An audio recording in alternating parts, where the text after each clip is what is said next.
Hi everyone, this is me again talking about my head unit. Yeah, it's an Android head unit, but what happened is that I actually have Apple CarPlay and Android Auto dongle installed in it. So I have Apple CarPlay here.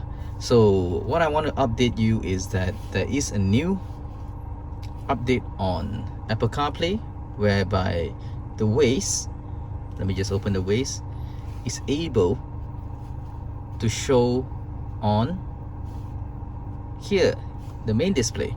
So you can use your Spotify here, and the split display actually shows you Waze here and your music here, and this is where you can see your information on where you need to go. Let me just try it out. Let's say I wanted to go to Sunway Pyramid, for example. So okay, you have this thing ready. So over here you should see the information that you want to turn left or turn right.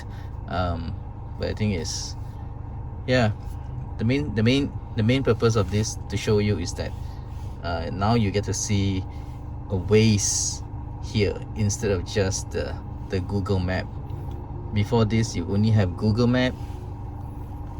Yeah, this is a Google Map. Say I want to go somewhere at the destination, I want to go to a gas station nearby, just this one will do. Let's start and let's go to the main screen again. Yeah, there you go. This is the Google Map. Yep, so immediately it tells me turn left or right. Yeah, so this is good because I don't need to toggle around the screen and I can concentrate and focus on driving instead. So that is all for today. Thanks for watching, and please do click on the subscribe button, and please, I'm about to reach the 1,000, and I know you might say that it's just 1,000, you know, others is going to 100, 200, a million. Come on, I just need 1,000. Yeah, that's all I need. Thanks. Please do subscribe. Thank you.